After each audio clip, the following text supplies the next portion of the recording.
Mak, iki lho tak dudoine iki dadeke awake dhewe lek wis teko pertigaan Panguraja iki kae sing enek samane nek tonge kae lek lurus iki jurusane teko kene iki Mak ya, teko Desa Kaligambir. Lah teko kene iki cetok Cupeturang Mak ya. Iki lek sing arah nganen engko teko Desa Sumbersih. Lek terus engko iso teko Pantai Peh Bulu kono. Lek sing arah ngiwa iki jalur Luk Songo Mak ya karane. Dadeke Luk Songo iki enek ora mek gur ning Tulungagung tok. Blitar iki yen duwe jalur Luk Songo Mak ya. Bah iki wis suwi ora lewat kene iki. Ora lewat kene nek sekitar 10 tahun, terus iki meng kebetulan liwat kene kok pengen jajal bah jan jojis bae dalane. Dalane wis mundak penak dibandingin 10 tahun yang lalu. Dadeke kene iki termasuk dalan alternatif Mak ya.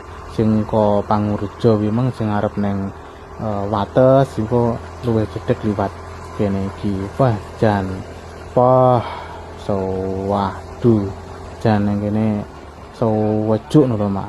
Anu hawane iki enak. Tapi dalan iki mulai kok ngesor sampai teko dhuwur kono jan munggah terus iki. Jan munggah deder-deder Mak iki. Dadeke apa jenenge sing numpak mobil rung patek tinggen ya diharapkan gak lewat kene iki bahaya iki. Soale ya munggah terus kan kene sampai teko kono kemang ngono lho. Nah, iki lek munggah kono, iki dhuwur kono iki engko teko dusun anu Mak ya, Jeding masuk kelurahan Kaligambir ngono ya. Iki ning kene iki enek sumber mata air, enek tandone banyu ning kene. Wah, jan sejuk ning kene. Lah bar Kaligambir engko lek ngidul terus engko teko dusun Berkatak wi mung ya Kaligambir Mak kelurahan isian. Wah, kaya ngene lho. Ming kok jan munggah diter ming kok ya kaya ngene iki.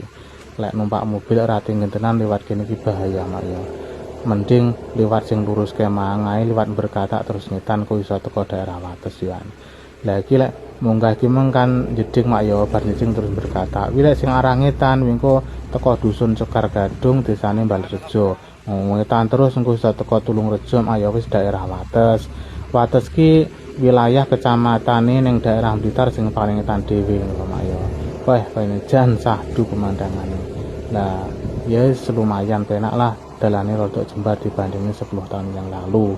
Yes ngene Mak ya, info saka aku ya sepurane sing akeh ya kleru minta maaf ya mergane aku ya dudu wong kene ngono.